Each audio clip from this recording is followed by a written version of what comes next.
이제 본 개회를 시작할 텐데요. 국민일에는 약식으로 진행을 하겠습니다. 잠시 자리에서 일어나셔서 단상의 국기를 향해 주시기 바랍니다. 국기에 대하여 경례.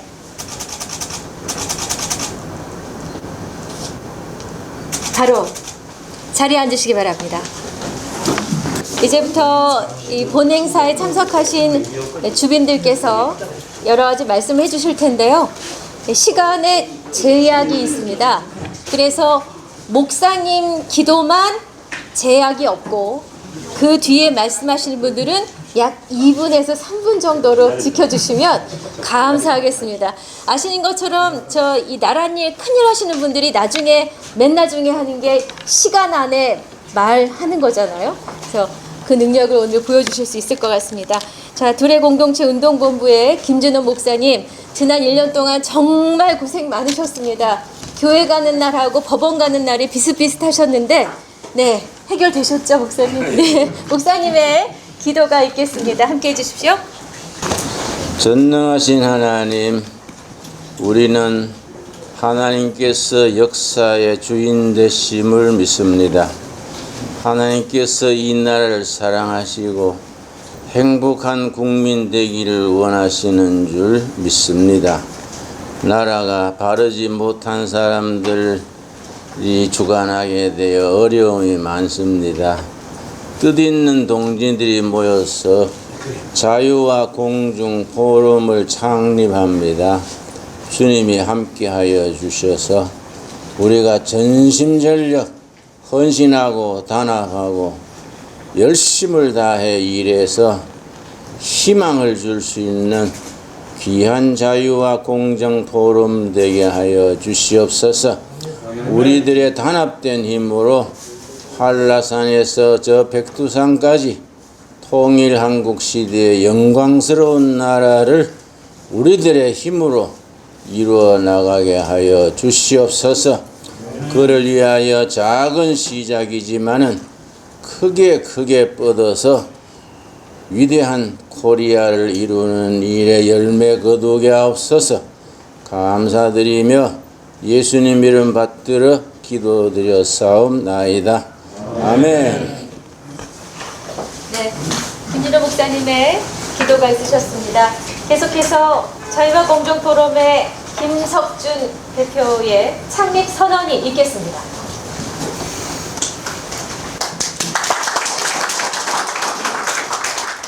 저희 자유와 공정포럼 회원들이 지난번 모여서 우리 창립의 취지와 또 우리의 결의를 함께 결정한 내용이 있습니다. 오늘 그 내용을 발표하도록 하겠습니다. 식순의 두 번째 쪽에 있습니다. 오늘 우리는 무너져 내리는 대한민국을 바로 세우고자 이 자리에 모였다. 20세기 가장 짧은 기간에 자유민주주의와 시장경제를 성공적으로 달성하여 한강의 기적을 이루었던 대한민국은 지금 누란의 위기에 처해 있다. 세계 질서의 대전환, 북한의 핵무장, 코로나19 팬데믹, 경제 불확실성, 저출산 고령화 등등 매우 중대한 위기 속에 서 있다. 그럼에도 문재인 정부는 이러한 국가 위기에서 대한민국을 구해내기보다는 대한민국을 허무는 일에 앞장서고 있다. 그들의 오만, 독선, 선동, 내로남불은 더 이상 좌시할 수 없는 지경에 이르렀다. 국가안보와 동맹외교의 와해, 반시장적 포퓰리즘 정책과 경제 파탄, 탈원전과 국가성장 동력 파괴, 언론 장악과 사법기관의 사유화, 꿈과 희망을 박탈당한 청년 세대 양산 등은 문재인 정부가 모든 국민에게 지워준 벗어나기 힘든 짐이며 폭탄들이다. 이제 모든 국민이 진정한 나라의 주인이 되어 대한민국을 새롭게 일으켜야 한다. 자유민주주의, 시장경제, 그리고 공정사회가 제대로 실현되어 오늘을 살아가는 우리는 물론 우리의 후손에게 꿈과 희망이 있는 자유롭고 공정한 나라를 물려주어야 한다. 우리는 후손과 국제사회에 떳떳한 나라를 만들고자 유구한 역사 앞에 크게 각성하고 결의를 새롭게 한다. 이에 자유와 공정 포럼 회원 일동은 국의 일념으로 다음과 같이 결의한다. 하나, 우리는 자유민주주의와 공정사회를 지향하는 대한민국의 건국 이념을 실현하기 위해 문재인 좌파 정권의 연장을 끝장내고 자유민주 정권을 창출하는 데 앞장선다. 하나, 우리는 정치, 경제, 사회, 문화 등 각 분야의 정책 개발을 통해 좌파 세력에 의해 무너진 국가를 재건하는 데 앞장서 청년 세대에게 꿈과 희망을 제시한다. 하나, 자유민주주의를 신봉하는 정당과 정치 세력은 상호 존중과 양보, 포용의 정신 위에서 대동단결할 것을 촉구한다. 2021년 9월 7일 자유와 공정 포럼 회원 일동.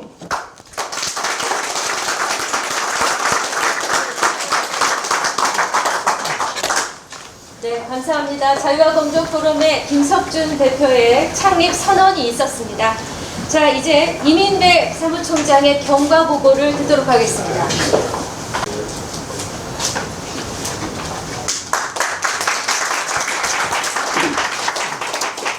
안녕하십니까. 여러분 반갑습니다. 그동안 자유와 공정 포럼을 추진해온 이민배 간사장입니다. 지난 5개월 동안 여러분들이 적극 동참해 주시고 참석해 주신 덕분에 오늘 새로운 사무실에서 공정포럼 창립총회를 갖게 된 것을 대단히 기쁘게 생각을 합니다. 그동안 추진 과정과 상황에 대해서 간단히 말씀을 드리겠습니다. 지난 3월 달에 몇몇 국회의원님들이 모여서 정말로 애국심과 열정이 있는 국회의원 출신 50명과 각계각층의 전문가 50명이 모여서 정권교체를 위한 백인 모임을 만들면 좋겠다, 이런 생각에 매주 화요일 날 그동안 주례회의를 해왔습니다. 처음에는 사무실이 없어가지고 헌정의 사무실에서 회의를 해오다가 최근에는 이완영 우리 의원님 개인 사무실에서 회의를 해왔다는 말씀을 드립니다. 매 회의 때마다 회원님들이 한 명 한 명 추천해 주신 결과 현재 총회원은 약 100명이 약간 넘습니다. 본 포럼 회칙에 의거해서 저희들은 김진홍 목사님과 강창희 국회의장님을 상임 고문으로 초대하기로 결정을 했고, 방금 말씀을 드린 김석준 총장님과 이주영 국회 부의장님 그리고 나경원 전 대표를 저희의 공동대표로 추대기로 했고, 앞으로 여러분 중에서 한 4, 5명을 더 공동대표를 해서 한 7인 정도로 추대를 하려고 생각을 하고 있다는 말씀을 드립니다. 정책위장에는 성윤환 의원님과 정용기 의원님이 맡아가지고 있고, 사무총장은 제가 맡기로 했습니다. 저희 모임에 13개의 분과위원회를 두서 상임위원장과 산하 본부장님이 책임을 지고 내년 대선을 위한 공약을 개발해서 국민의힘 대통령 후보에게 전달하기로 했다는 말씀을 드립니다. 두 번째는 저희들이 열심히 모이고 또 지혜를 모아서 전국 시도에 지부와 회장을 두고 약 10만 명 이상의 일반 회원을 모집해서 내년 대선에 우리가 조금이라도 보탬이 될 수 있도록 최선의 노력을 다하겠다는 그런 결정사항을 보고드리겠습니다. 끝으로 오늘 이 모임에 있기까지 수고를 많이 하신 김석준, 권태망, 성윤환, 임정빈 간사님과 창립준비위원으로 수고하신 김성태, 이완영, 정용기, 김희정, 유지영 의원님과 김구철, 정훈, 조경식, 김자열 교수님에게도 진심으로 감사하다는 말씀을 드립니다. 이분들에게 여러분 큰 박수 한번 부탁드리겠습니다. 이상으로 간단하게 그동안의 근황보고를 마치겠습니다. 감사합니다. 네, 이민배 사무총장의 경과보고가 있었습니다. 계속해서 이주영 전 부총리께서 부총리. 아니, 국회 부의장께서 네, 창립사를 해주시겠습니다.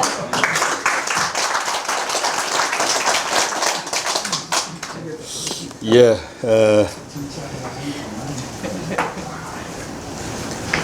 이념, 좌파 이념에 찌들어 있을 뿐만 아니라 무능하기 짝이 없어가지고 나라가 곳곳에서 무너져 내리는 이 아우성 보다 못해서 내년 3월 대통령 선거에서는 이 무능한 좌파 정권을 반드시 몰아내고 우리 국민의힘 자유우파 정권을 들어세워야 되겠다. 이런 일념으로 자유와 공정 포럼이 오늘 창립식을 갖게 된 것입니다. 그동안 우리 이민배 사무총장님을 비롯한 여러분들이 애를 많이 쓰셔서 그래도 이만큼 회원 확보도 하고 물적 기반도 갖추어서 이제 전쟁에 나갈 수 있는 진지 구축을 제대로 해주신 노고에 대해서 대표의 한 사람으로서 깊이 감사드립니다.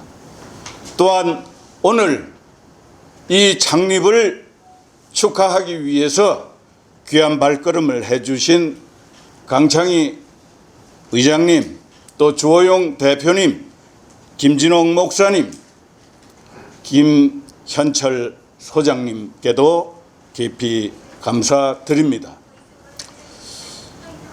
어느 날 제가 시내에서 여의도로 돌아오는 택시를 탔는데 그 택시 기사가 나이는 좀 지긋해졌어요. 왜냐하면 젊을 때 미국 유학을 갔다가 거기서 공부를 좀 하고 사업을 좀 해보기 위해서 베네수엘라로 들어가서 한 15년을 사업을 했다는 분입니다. 자기가 바로 차베스 그 정권이 들어서 가지고 이 나라가 완전히 망해가는 꼴을 자기가 똑똑히 다 지켜봤대요. 그런데 바로 자기 조국 대한민국이 그 꼴을 닮아가고 있어서 내년 대선을 앞두고 이건 도저히 그대로 지켜볼 수가 없다 해서 거기에 조금이라도 기여하기 위해서 택시 운전이라도 하면서 이 메시지를 전해야 되겠다 하는 분이 계시더라고요. 네, 그런 분, 제가 그 얘기를 들으면서 정말 눈물이 앞을 가려서 야, 나도 이제 목숨을 걸고 내년 정권 탈환 반드시 해내야 되겠다, 이런 각오를 제가 하겠습니다. 아니, 저 좌파 정권 저 사람들 하는 꼴을 보십시오. 울산시장 선거 할 때 그 공작하는 거, 과거에 또 김대엽이 병풍 공작하던 거 요즘 다 생각나요. 요새 윤석열 무슨 청부 고발 의혹 제기하면서 공작하는 거 보니까 아, 이놈들이 또 시작했구나 하는 생각이 드는데, 우리 우파들이 너무 이렇게 안일하게 느긋하게 선거 준비해가지고 되겠는가, 이런 걱정이 스며드니까 밤잠을 잘 수가 없어요. 그걸 우리가 앞장서서 저놈들 하는 거 철저히 막아내고 이번에는 반드시 선거 구도도 야권 단일화 이루어서 정권 교체, 정권 탈환 반드시 이루어내자 하는데 우리 목숨 걸고 같이 나갑시다. 감사합니다. 리더의 3대 요건 중에 하나가 목소리가 우렁차다, 두상이 크다, 앉은 키가 크다. 두 가지를 갖추셨습니다. 자, 이제 축사를 듣도록 하겠습니다. 제일 먼저 우리 강창희 전 국회의장께서 축하의 말씀을 해주시겠습니다. 박수로 맞아주세요.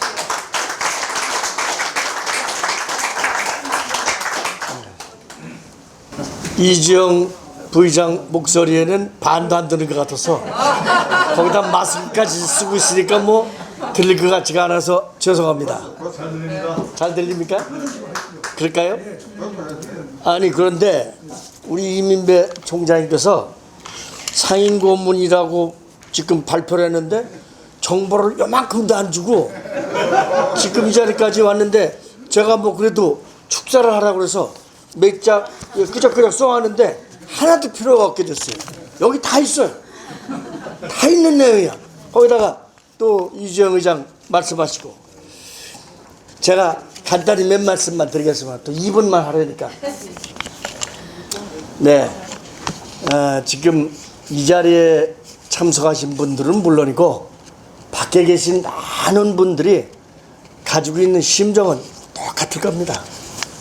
이러지도 못하고 저러지도 못하고 아까 이주영 부의장께서는 밤잠을 못 주무신다고 그랬는데 저는 그래서 낮잠을 잡니다. 밤잠을 못 자는데 어떻게 할 수가 있어야죠. 낮에라도 좀 자야죠. 저는 2016년 5월 19대 임기가 끝난 이후에 사실상 모든 정치 행동을 다 접고 그동안 조용히 있는 것이 도리라고 생각해서 그렇게 해왔습니다. 그러다가 2년 전에 저 나경원 대표가 하는 것이 하도 좀 안쓰러워서 제가 세종문화회관 앞에 광장에 앉았던 것 이외에는 아마 오늘 첫 정치적인 행사의 나들이라고 그렇게 생각이 됩니다. 정말 해야 될 것이 있습니다. 뭐 다 말씀드렸기 때문에 전 한 가지 인용하고 물러서겠습니다. 임마누엘 칸트가 그 순수이성 비판에서 그렇게 얘기했다고 저는 오래전부터 책을 읽어서 또 그걸 또 많이 써먹고 그랬습니다. 하여야 하기 때문에 할 수 있다. Du kannst, denn du sollst 그랬던 것 같습니다. 우리가 무슨 일을 할 때 할 수 있느냐, can, 능력이 있느냐 없느냐는 당위가 어떻게 되느냐에 따라서 좌우된다고 생각합니다. 이번에 우리가 당면한 정권의 교체는 당위입니다. 솔레리면 솔레, 당위입니다. 이 당연한 일이기 때문에 할 수 있습니다. 우리는 할 수 있습니다. 또 하나님께서 우리에게 할 수 있는 힘을 주실 겁니다. 아마. 이번 정권을 바꿔야 됩니다. 방법이 없습니다. 저 집안에서 매일 앉아있으면서 TV 보고 신문 보고 해봐도 뾰족한 방법이 없습니다. 정권을 바꾸는 것 이외에는 다른 아무런 방도가 없다는 것을 느껴서 이제 발걸음을 바깥으로 몇 발짝 띄어놨습니다. 여러분들, 이 자유공정포럼의 회원 여러분들, 또 우리 야권의 경우만 보더라도, 여권은 말할 필요도 없고 야권의 경우만 보더라도 지난 몇 개월 동안 좀 소란스러웠습니다. 시끄러웠습니다. 또 그러나 큰 일을 하고 결단을 내리는데 그 정도의 소란도 없이 무슨 일이 되긴 하겠습니까? 그러나 이제 앞으로는 잘 정리가 되고 전열이 가다듬어지리라고 생각합니다. 또 해야 됩니다. 분명히 해야 됩니다. 이제 승자는 패자를 보듬고 포용해야 되고 패자는 승복하고 함께 동참해서 정권을 바꾸는 일 이외엔 다른 방법이 저는 없다고 생각합니다. Do canst, then do soulst입니다. 해야 하기 때문에 할 수 있습니다. 또 우리가 해야 합니다. 제 말씀드린 대로 우리가 능력이 부족하다면 하나님께서는 틀림없이 우리에게 그 능력을 채워 주시리라고 생각합니다. 제가 써가지고 온 것은 아무 필요가 없게 됐고, 이 자리에 김석준 우리 공동대표님의 선언문, 이지영 부의장님의 거기도 공동대표시죠? 네, 대표님의 뭐라고 했더라 여기? 장립사 전적으로 동의합니다. 저와 똑같은 동감입니다. 그래서 앞으로 여러분들이 이제 야권의 후보가 단일화되면 그 사람이 어떻게 하는가를 잘 눈여겨보고 격려할 때는 격려하고 나설 때는 나서지만 또 우리가 꾸짖고 또 충고할 때는 빠짐없이 그때마다 나서줄 것을 다시 한번 부탁을 드립니다. 자, 다시 한번 창립을 축하합니다. 감사합니다. 장창희 전 국회의장께서 축사의 말씀을 해주셨습니다. 계속해서 조호영 의원께서 축하의 말씀을 해주시겠습니다. 박수를 맞아주십시오. 평소 좋아하고 존경하던 여러 선배님들 뵙게 돼서 든든하고 반갑습니다. 어느 모임을 조직하고 만든다는 게 참 어려운데 이 코로나 와중에도 이렇게 많은 훌륭하신 분들을 조직하느라고 우리 김석준 회장님 또 이민배 사무총장 정말 노고가 많으셨습니다. 하실 말씀들은 앞에서 거의 다 하셨는데 문제는 어떻게 내년 대선에서 정권을 교체할 거냐인데 점점 걱정하는 목소리들이 많아지고 있습니다. 빅데이터에 의하면 정권 교체가 되어야 된다는 국민의 비율이 많게는 15% 정도 높다가 점점 줄어들고 있고 우리가 기댈 곳은 결국 국민들이 정권 교체해야 되겠다는 목소리를 조직하고 그걸 높여가는 것인데 막상 이 정권이 검찰 인사는 정부 수립 이후에 최악으로 몽땅 자기들 사람만 갖다 놓았고 선거를 관리하는 법무부 장관, 행안부 장관이 모두 민주당 현역 의원들을 갖다 놓고 있는 상황에서 언론 모두 장악하고 있고 대선 전에 교황의 방북이 이 가시권에 들어와 있는 상황에서 지방자치단체장, 그 다음에 지방의원 70%를 민주당이 보유하고 있는데 대선 성적을 지방선거 공천에 연계하는 이런 촘촘한 상황들을 가지고 있는 반면에 우리는 그냥 정권 교체해야 되겠다는 목소리만 높이고 있지 막상 당이나 우리 진영이 조직적으로 준비하고 있는 것은 보이지 않아서 많은 걱정들이 있습니다. 아마 이런 걱정에서 이런 오늘 자유와 공정 포럼이 만들어지고 노력할 걸로 알고 있는데 저는 주변에 우리끼리 이불 덮어 쓰고 소리 질러봐야 아무 소용없다. 우리 안 찍을 사람들 한 사람씩이라도 불러와야만 되는 선거지 우리끼리 맨날 놀아서 뭐 하느냐 이런 이야기를 많이 하고 있습니다. 오늘 창립을 계기로 왜 정권이 교체돼야 되고 자유와 공정의 가치가 왜 소중한 것인지 이런 것들을 다 같이 우리가 소리 높이 외치고 국민 한 분 한 분이라도 이런 현실을 인지해서 내년에 꼭 정권 교체될 수 있도록 최선의 노력을 다합시다. 그리고 이 자유와 공정 포럼이 거기에 큰 주추도를 하나 놓았다는 평가와 상찬이 있을 수 있도록 최선을 다합시다. 축하드리고 성공을 기원합니다. 감사합니다.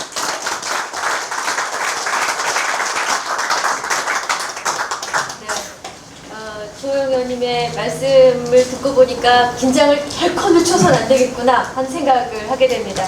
계속해서 아까 기도를 해주셨는데 축하의 말씀을 따로 청해 듣도록 하겠습니다. 김진호 목사님 다시 한번 나와주십시오. 우리 만해 한용운 큰 스님께서 입적하시기 직전에 유언을 남겼습니다. 나는 지금 떠나지만 우리 조국은 불언간 해방을 되게 될 것이다. 그러나 해방 이후 바로 번영하는 조국을 이루지 못하고 일제에 시달린 세월 그 이상의 갈등과 분열과 고난의 시절을 지나서 드디어 자랑스러운 조국을 세우게 될 것이다. 한용운 큰 스님의 마지막 말입니다. 나는 요즘 그 말을 자주 생각하는 것이 지금이 한용운 스님이 말한 그 말이 이루어지기 직전 우리가 등산으로 말하면 팔부능선에 왔습니다. 팔부능선이 등산에서는 제일 위험하다 합니다. 고지가 보이기 때문에 방심해지고 팔부능선에서 닿은 줄 알고 방심하다가 사고가 난다 합니다. 우리 보수 애국 세력이 단점이 두 가지가 있습니다. 전략적인 그런 능력이 부족합니다. 열정도 있고 의욕도 있는데 전략적으로 접근해서 일을 만들어내지를 못합니다. 두 번째는 누리는 데 익숙해져서 희생하지 않습니다. 돈을 안 내요. 이런 일에는 엄청난 돈이 듭니다. 아마 30억, 40억 정도 우리가 돈을 움직일 수 있어야 일을 이룰 수 있는데 모두 소리만 빡빡 지르고 왕좌왕 모여서 대단한 것 같은데 실제 앞장선 사람들은 뭐 우동 사 먹을 돈도 없어요. 그거 우리 고쳐야 됩니다. 나라 사정으로 볼 때 지금 집을 팔아서라도 돈 내놔야 됩니다. 동의하지요? 네. 여기 와주세요.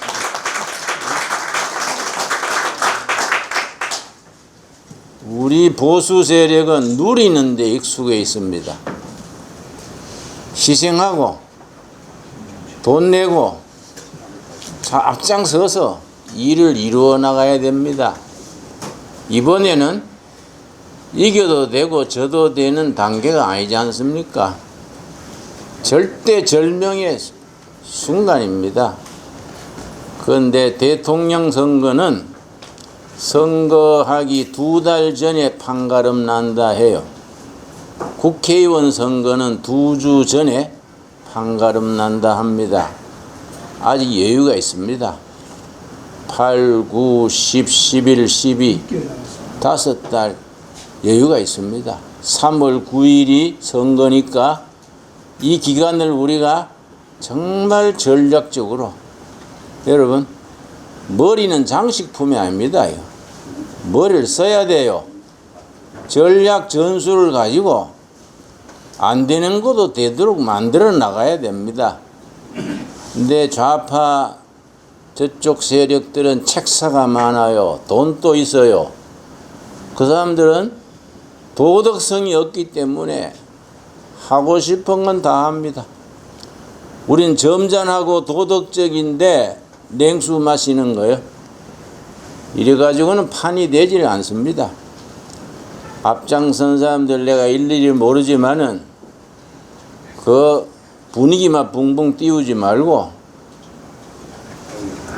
전략 전술이 있는 책사를 모으고 돈을 모으고 그 돈을 자기는 뭐 라면 먹더라도 일을 이루어 나가는데 과감하게 투입해야 됩니다.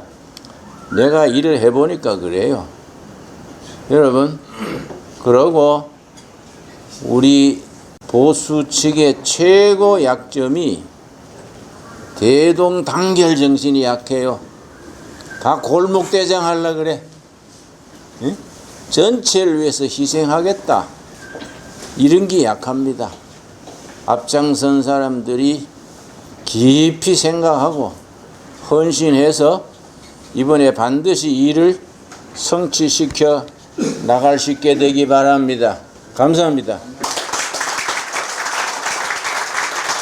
목사님 말씀을 듣는 동안 더 분위기는 심각해졌습니다. 사실은 찬물 한 바가지 저희한테 확 끼얹어 주신 그런 느낌을 받았는데요. 귀한 말씀 잘 새겨 듣겠습니다. 계속해서 두 분의 이제 축사가 있습니다. 이번에 정가윤 국회부의장께서 축하의 말씀 해주시겠습니다. 네, 해주시겠습니다. 박수 좀 맞아주십시오.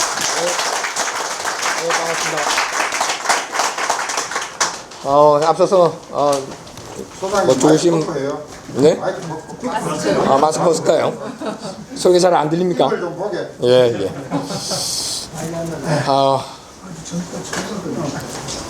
많은 좋으신 말씀들을 하셨기 때문에 저도 사실 오늘 좀 간단하게 준비를 해갖고 왔습니다만 그 생략을 하고 사실 이 자리에 좀 계신 여러분들께서는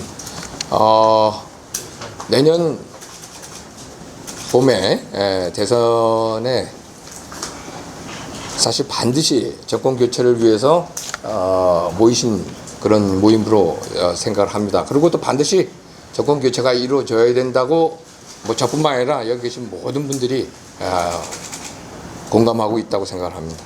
저는 제 호칭이 지금 아직까지 오늘 뭐 저한테 김 소장이라고 말씀하셨는데 제가 왜 김 소장이냐면 그 간단히 말씀드리면은 과거에 아버님을 도울 때 여론조사 연구소 소장을 했습니다. 그래서 그 당시서부터 얻은 호칭이 김 소장입니다. 뭐 아직까지 이렇게 친밀하게 김 소장이라 불러주신 분들은 저하고 과거에 인연이 적어도 있다 이렇게 생각을 하고 있습니다. 제가 여론조사 얘기를 했는데 내년 대선에 여러분들도 언론을 통해서 알고 계시겠습니다만 지난번 4월 7일 재보궐선거 당시에 여론조사 결과가 정권 교체에 대한 국민적인 염원이 55%가 넘었습니다. 근데 그 이후에 차츰차츰 여론조사 그 정권 교체에 대한 그 비율이 조금씩 내려갔습니다. 물론 여러 가지 이유가 있겠습니다만 뭐 여당의 좀 경선이나 또 야당의 여러 가지 좀 문제점이나 이런 것 때문에 이게 교차돼서 좀 내려가는 측면도 있긴 합니다만 아무튼 상당히 높습니다. 적어도 한 50% 가까운 비율이 정권 교체를 정말 많은 국민들이 염원하고 있습니다. 적어도 이번만큼은 저도 사실 오늘 이 자리에 이렇게 참석하게 된 것은 물론 우리 그 이민배 의원께서 말씀을 주셔서 참석을 했습니다만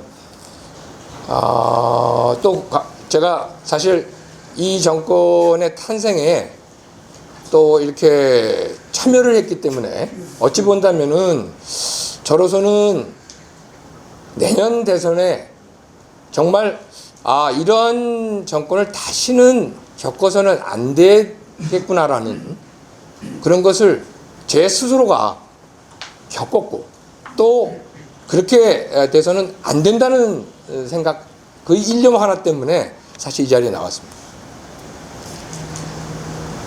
저는 이번 내년 대선에 반드시 정권 교체가 이루어진다고 저는 확신하는 사람입니다. 내년에 대선에 저는 내년엔 그 대선의 그 시대 정신이라고 한다면은 저는 결단코 정권 교체라고 저는 생각을 합니다. 물론 세대 교체도 필요하고 정치 교체도 필요하고 뭐 거기에 따른 시대 교체가 다 필요합니다. 그러나 정권 교체가 없으면 아무 의미가 없습니다. 바꿔 얘기하면은 정권 교체를 이루기 위해서는 거기에 걸맞는 인물이 필요한 겁니다. 물론 국민의힘에 지금 이제 앞으로 경선을 이제 진행하겠습니다만 여러 후보가 나와 있습니다만 누가 뭐라고 하더라도 지금 나와 있는 민주당의 후보들을 압도할 수 있는 후보만이 정권 교체를 시킬 수 있는 것입니다. 이건 상식입니다. 그러자면은 이번 국민의힘의 경선에 정말 혼신의 힘을 다해서 온 국민이 열망하는 것을 국민의힘도 알고 있기 때문에 정말 잘 경선이 이루어져야 된다고 생각합니다. 민주주의 정신은 사실은 공정한 룰도 있어야 되는 것이고 그 룰 속에서 치열하게 경쟁하는 겁니다. 그 경쟁한 이후에는 깨끗하게 승복하는 것이 결국 민주주의 정신입니다. 적어도 경선만큼은 그렇게 이루어져야 된다고 생각합니다. 물론 본선은 저는 전쟁이라고 생각합니다. 무조건 이겨야 된다고 생각합니다. 그때는 옳고 그름의 문제가 아니고 좋고 싫고의 문제가 아닙니다. 이겨야 됩니다. 그 이기는 것에 방점을 두고 누가 이것을 이뤄낼 수 있는지를 만을 생각한다면 저희는 분명히 거기에 대한 해답을 얻을 거라고 생각합니다. 오늘 이 자리에 계시는 여러분들 모두가 다 똑같은 마음으로 지금 이 정권 5년 문재인 정권 치하에서 너무나 참 치가 떨리고 참 이렇게 불공정하고 이렇게 불의한 정권을 아마 만나본 적은 없다고 생각합니다. 이제 바꿔야 됩니다. 반드시 바꿔야 될 것이고 그렇게 되리라고 생각하고 있습니다. 저는 뭐 이 정도로 해서 말씀을 마치도록 하겠습니다. 감사합니다.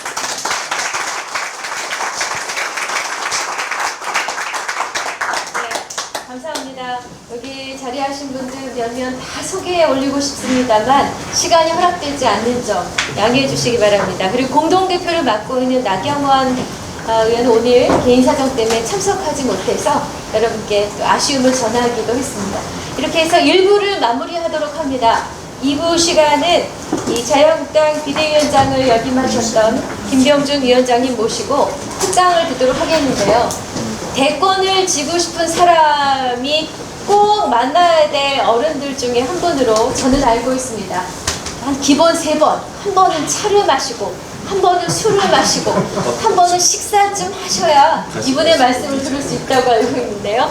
모시고 특강을 청해 듣겠습니다. 박수로 맞아주시죠.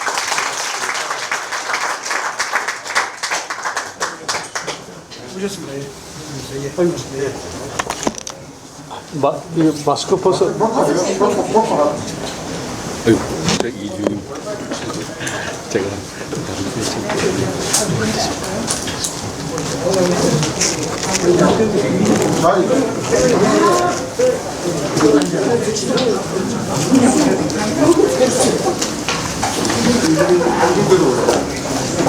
앉아서 하시죠. 앉아서. 아니 괜찮습니다. 괜찮아요? 네.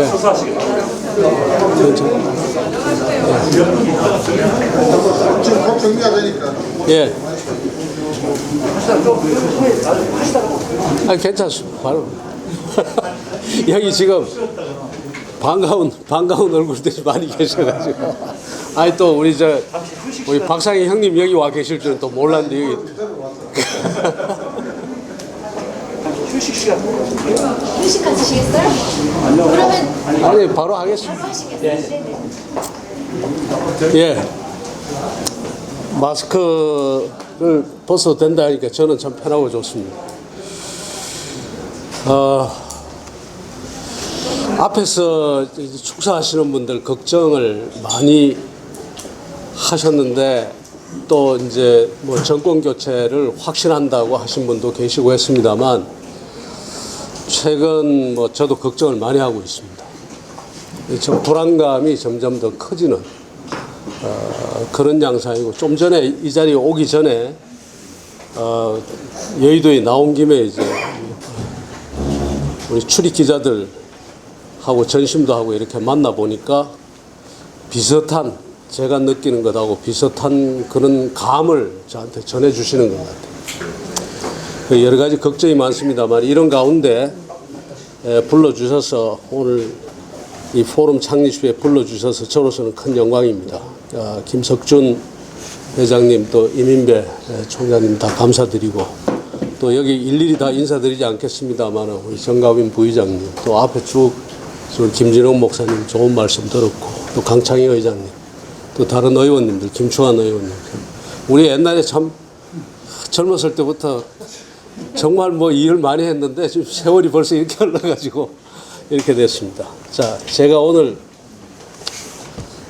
말씀을 드리고 저는 제 걱정을 사실은 후보들한테, 주요 후보들한테 다 전했습니다. 절대로 안심, 이렇게 가벼운 상황이 아니고 굉장히 어려운 그 상황이 전개될 것 같다라고 제가 이야기를 드리고, 오죽했으면 우리 지금 국민의힘 경선 정도가 끝나가지고 그 경선 정도로는 우리가 선거를 못 이긴다. 경선이 끝난 다음에 다시 제2차 추진 로켓, 3차 추진 로켓이 붙어도 지금 우리가 이걸 이길 수 있을지 없을지 걱정이 될 정도다. 이렇게까지 이야기를 전했습니다. 뭐 어떻게 받아들으셨는지 모르겠습니다만 그 중에 하나가 제가 이유가 이런 이야기를 드렸습니다.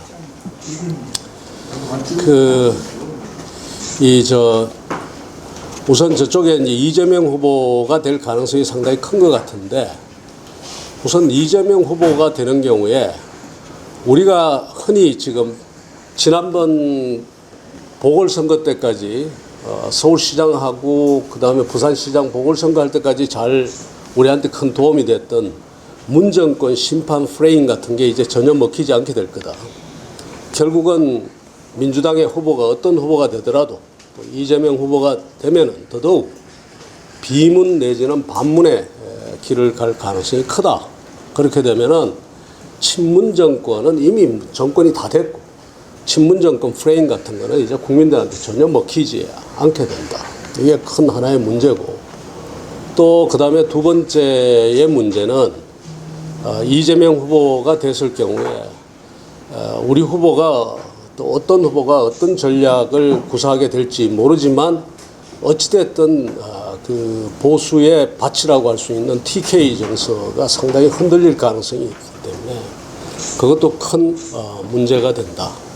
뭐 등등 여러 가지 제가 이야기를 드렸습니다. 그 이외에 또 다른 뭐 제가 복잡한 이야기 드리지 않겠습니다만 다른 이야기들 드렸는데, 제가 오늘 이야기 드릴 말씀은 바로 그 친문 심판 프레임이 먹히지 않을 경우에 뭔가 우리가 새로운 무엇을 들고 가야 되는데 그게 지금 눈에 안 보인다는 겁니다.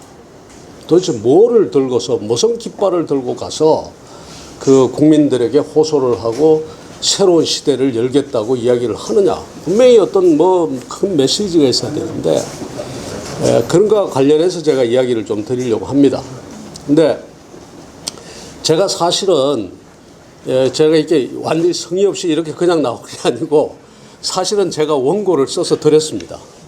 원고를 써서 드리고 요약본은 요약본대로, 그 다음에 원고가 완전한 그 논문 형식의 원고는 아니고 그냥 제가 스피치 할 때 주된 내용이 될 거라는 것을 원고를 A4 용지로 한 6장 정도 이렇게 작성해서 드렸는데, 그게 아마 준비하시느라고 바쁘고 또 시간이 안 되니까 지금 못 나눠 드린 것 같습니다. 혹시 필요하신 분은 나중에 사무국에 그걸 요청하셔서 받아가시면 될 것 같고요. 저는 다만 이게 이제 제가 그 원고를 이제 여기 프린트가 돼 있을까 싶어서 왔다가 없어서 제 휴대폰에 보관되어 있는 이걸 봐가면서 제가 이야기를 드리도록 하겠습니다.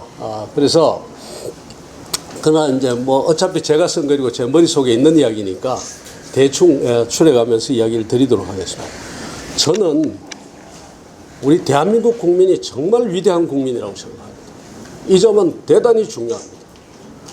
우리가 특히 보수 정권을 우리가 세우고 유지하겠다는 분들은 우리 국민의 위대함에 대해서 확신을 가져야 되고 그 국민이 위대하다는 것을 우리 국민들에게 이야기를 해야 된다고 저는 생각합니다. 실제로 우리 국민 대단한 국민이라고 생각합니다. 어떻게 대단하냐 하면은 물론 한편으로 보면 굉장히 이기적인 것도 있기도 하고 때로는 뭐 이렇게 일탈적인 현상들이 세상에 없는 거 다 보기도 하지만요. 제가 이렇게 이 여러 나라를 다니면서 또 여러 나라에 살아보면서 느끼는 거는 우리 대한민국 국민이 성공을 향해서 어떤 목표를 정하고 그 목표를 향해서 나가는 그 열정이 세계 어떤 민족보다도 어떤 국민보다도 강합니다. 속된 말로 애 영어 시켜야 되겠다면 애 영어하게 만드는 게 대한민국 국민입니다. 어떤 수를 써서라도 애 영어하게 만듭니다. 대단한 국민입니다. 성취 욕구나 그 열정이, 목표를 향한 열정이 이만큼 강할 수가 없다. 또 하나는 몹시 까다롭습니다. 웬만해가지고 만족을 안 합니다. 근데 이게 어떻게 보면은 뭐가 좀 좋지 않은 것 같이 느끼지만요. 혁신이 세상을 바꾸고 혁신이 세상의 경쟁력, 혁신 역량이 경쟁력인 상황에서는 이 국민의, 우리 국민의 까다로움만큼 큰 경쟁력이 없습니다. 웬만큼에서 만족을 안 하니까 대한민국 국민 만족시킬 수 있으면 세계 모든 사람을 다 만족시킵니다. 대한민국 여성을 만족시키는 화장품은 세계의 여성을 다 만족시키고, 대한민국 국민을 만족시키는 휴대폰은 세계를 제패합니다. 대한민국의 그 혁신에 끊임없이 혁신해야지만 대한민국에서 살아남을 수가 있습니다. 이것이 우리한테 대단한 경쟁력이다. 위대한 국민입니다. 그 다음에 또 하나가, 그러면서도 공동선에 대한 관심이나 의식이 굉장히 높습니다. 나라가 위기에 빠졌다고 하면 집에 아이들 돌반지까지 가지고 나오는 국민입니다. 세계 어디를 가도 집집마다 가게마다 이렇게 자기가 가진, 말하자면 손 세정제 이런 걸 아무데나 다 내놓고 누구나 쓰게 하고, 게다가 국가가, 정부가 마음에 들든 안 들든 정부가 일단 하라고 하면 다 마스크 쓰고 하는 이런 국민이, 이게 세계에 이런 국민이 없습니다. 위대한 국민입니다. 이 국민을 어떻게 해야 되느냐? 저는 이 국민을 뛰게 하면 대한민국이 된다고 생각합니다. 이 국민을 뛰게 하면 대한민국이 된다. 그런데 제가 하나 예를 들겠습니다. 대단한 국민이라는 걸 어느 정도로 대단한 국민인지 최근에 제가 경험을 직접 한 걸 제가 하나 이야기 드리겠습니다. 한 2달 전에, 2달 더 됐습니다. 한 서너 달 전에 제가 일부러 전자책을 한번 제가 만들어 봐야 되겠다고 생각했습니다. 그래서 이북을 내가 만들어서 그 이북을 한번 만들어서 내놔야 되겠다. 그래서 제가 혼자 이북을 만들기 시작했습니다. 근데 제가 컴퓨터 언어를 좀 알고 한다 해도 이북 책 만드는 거는 완전히 딴 이야기거든요. 편집해야 되죠. 디자인해야 되죠. 아주 복잡하지 않습니까? 그래서 제가 어딜 들어가 보는가 하면은 유튜브에 가서, 컴퓨터에 들어가서, 구글 들어가서 유튜브 보고, 구글에서 하는 토론 보고 다 봤거든요. 와, 들어갔더니요, 제가 생각한 것보다도 훨씬 더 강한 그 커뮤니티가 그 안에 있더라고요. 유튜브 강의가 너무 좋은 강의들이 전부 무료로 다 되고 있을 뿐만 아니라, 제가 고민하는 것을 질문하면은 그 질문한 것이 답이 금방금방 옵니다. 어떤 사람은 책을 만들자면 그 책을 만드는데 필요한 소스 코드가, 컴퓨터 언어로 만들어진 소스 코드가 있는데, 너무 책이 이쁘게 만들어져서 그 당신 소스 코드를 나한테 줄 수 있느냐 했더니 금방 날라옵니다. 자기 책 한 권을 만들 수 있는 그 프로그램이 그대로 날라온단 말이에요. 그러면서 밑에다가 탁 해놨습니다. 커피 한 잔 부탁해요. 그래서 제가 커피 한 잔 이걸로 다 기프트콘으로 보내줍니다.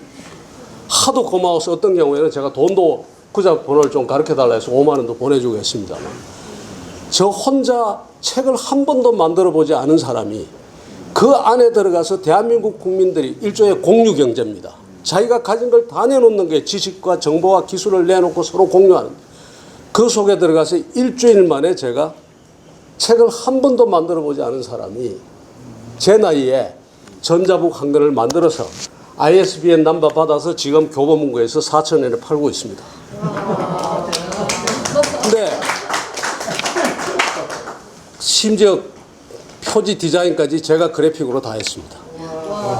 그런데 그걸 하면서 느끼는 거는, 이거 대한민국 국민, 이런 국민이 없다 이 말입니다. 아무도 책을 한 번도 만들어보자, 종이책조차도 만들어보지 않은 사람이 전자책을 일주일 만에 표지 디자인까지 다 해가지고, 그것도 ISBN 넘버 받아가지고 교보에 다 등록해가지고 교보에서 4,000원 10% 디스카운트해서 3,600원에 팔도록 만들어 놓는 것이 대한민국의 지금 현재입니다. 그것뿐만입니까?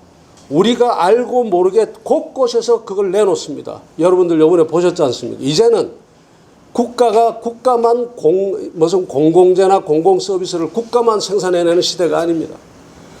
전체적으로 우리 사회의 공정이나 그렇지 않으면 어떤 나눔이라든가 이런 것이 중요한 가치가 되다 보니까 기업도 그런 것을 존중 안 하면 기업을 할 수가 없어요. 그러니까 어떻게 하느냐. 앞서가는 기업인 다음 카카오 같은 데서 김범수 회장 같은 사람이 어떻게 합니까? 자기 재산의 50%, 5조 원 상당의 재산을 내놓겠다는 거 아닙니까? 그런 약속을 합니다. SK 같은 데가 환경 경영하겠다고 나가고 뭐하고 나가고 막 나가거든요. 그래서 제가 이야기 드리는 것은 대한민국 국민이 위대하다라는 이야기를 우선 한번 여기까지 드려놓습니다. 그 다음에 또 하나 더 이야기를 드리겠습니다. 국가는 어떠냐? 국가는요, 국가기구는 너무너무 많은 한계를 가지고 있습니다. 어떤 한계를 가지고 있냐? 우선 대통령, 국가기구로서 가장 중요한 대통령 한번 생각해 보죠. 우리가 대통령의 권력을 무소불위라고 합니다. 무소불위의 권력을 가지고 있다고 하는데 저한테 그런 말씀을 하면 제가 그 자리에서 아니다라고 이야기를 합니다. 대통령 권한 큰 건 맞습니다. 어떤 권한 가지고 있느냐? 대통령이요, 총리 임명하고 장관 임명하고 누구 보기 좋은 사람 있으면 장관 시킬 수도 있고 기업 하나 죽였다 살릴 수도 있습니다. 그런 점에서 대통령의 권한이라는 것은 자리 나눠주고 이권 나눠주고 누구 한 사람 구해주고 하는 것 대단히 큰 권한이니까 그걸 가지고 우리가 무소불위의 권한이라고 합니다. 그러나 한번 우리가 다시 물어보자 이거예요. 대통령이 노동개혁을 할 힘이 있습니까? 여러분, 대통령이 대한민국의 노동개혁을 자기가 원하는 방향으로 할 수 있을 것 같습니까? 못합니다. 무슨 수로 합니까? 저 민노총 이길 수 있어요? 그 다음에 대한민국의 지금 인력체계를 전부 완전히 4차 산업이다 뭐다 하면 거기에 맞는 인력을 길러내야 되는데 인력 길러내려면 뭐 해야 되느냐? 대학 개혁 이런 거 정도 해가지고 되는 거 아닙니다. 대학 개혁도 잘 안 되고요. 지금 하는 대로 다 실패했지 않습니까? 대통령이 칼대 가지고 되는 게 없어요. 그 다음에 인력 양성을 하려면 인력 양성을 4차 산업이 맞는 인력 양성을 하려면 어디서 해야 되느냐? 가장 주된 주체는 어디가 되겠습니까? 기업입니다. 기업. 그런데 대기업은 나름대로 대기업대로 하고 있어요. 문제는 고용의 대부분을 차지하는 중소기업이 자기가 데리고 있는 그 인력을 전부 새로운 인력으로 다 말하자면 지식 근로자와 지식 노동자로 다 만들어내야 되는데 중소기업이나 중기업이나 소기업은 그런 일 안 합니다. 왜 안 합니까? 대기업과 중견기업과 중소기업의 임금 격차가 그냥 완전히 계단식으로 탁탁탁 나 있는데 내가 중소기업 하는 사람이 열심히 해가지고 훈련시켜 놓으면 그 훈련받은 사람은 어디로 갑니까?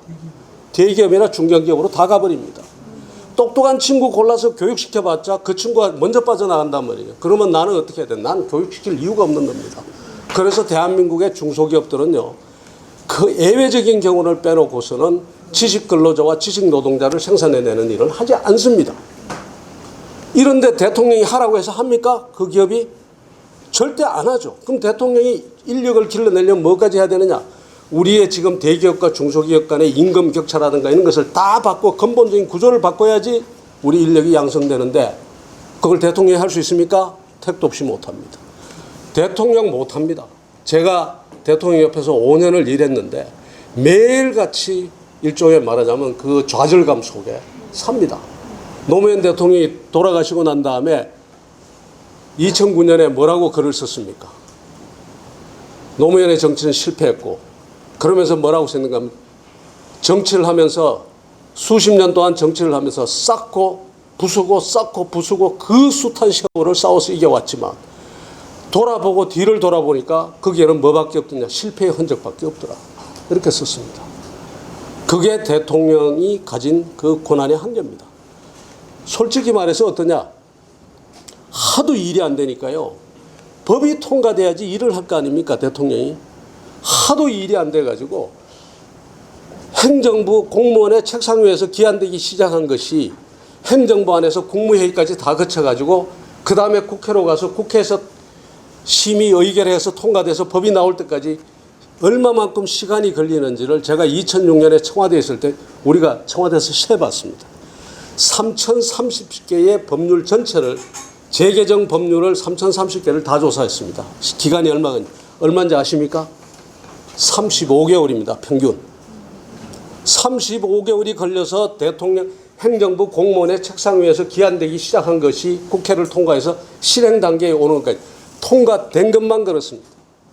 인수위 때 작정하고 시작한 것이 언제 통과되는가 하면 레임덕에 갔어야 그 법률이 통과되는 겁니다. 그래서 제가 말씀드립니다. 대통령 그렇게 무소불위의 권한도 아니고 그 대통령이 우리를 구할 수 있느냐? 우리 못 구한다. 제가 단언합니다. 또 하나 더 이야기 드리겠습니다. 그럼 국회는 어떠냐? 국회 못하죠. 국회라는 것은 원래가 법안을 빠르게 심의하고 빠르게 통과시키고 하는 기구가 아닙니다. 국회는 심의 의결해야 되고 대립하고 갈등하는 것이 국회입니다. 국회가 일사불란하면 그건 국회가 아니죠. 우리 사회에 갈등이 이렇게 고조화됐고 문제가 이렇게 많은 나라에서 어떻게 국회가 일사불란하게 움직이겠습니까? 자연히 국회는 사회 변화는 엄청나게 빠르게 변하는 속도가 빠른 데 비해서 국회의 결정은 느릴 수밖에 없습니다. 그래서 많은 사람들이 국회를 농경시대의 유물이라고까지 지금 규정하고 있는 겁니다. 그러면 국회나 대통령이 못 움직인다. 그러면 어떤 사람들이 움직이는가? 자, 그럼 관료를 믿어보자. 관료가 우리가 믿을 수 있을까요? 관료 못 믿죠. 제가 다른 데서도 이야기를 했습니다만 진대재 장관이 정통부 장관 왔길래 제가 물었습니다. 삼성 사장하고 CEO 하다가 행정부에 와서 장관 하니까 어떻더냐 물으니까 이 양반 두 가지가 다르대요. 하나가 뭐가 다르냐 하니까 삼성서는 미래를 생각하느라고 과거를 생각할 시간이 없었대요. 그런데 여기 정부에 오니까 관료조직하고 정부에 와서 일하니까 과거 생각하느라고 미래 생각할 시간이 없어요. 매일같이 감사에 매일같이 국정감사부터 시작해서 감사원 감사에 자체 감사에 총리실 감사에 매일같이 불러제끼는데 가면은 전부 뭔가 하면 2년 전에 3년 전에 당신 왜 이렇게 했어? 그때 제가 장관 아니었는데 이 소리 하다가 죽을 뻔했대요. 장관 자격 없다고. 그러니 미래 생각하느라고 참 과거 생각하느라고 미래 생각할 시간이 없다. 또 하나가 뭐가 다릅니까? 그러니까 하는 말이 이런 말 합니다.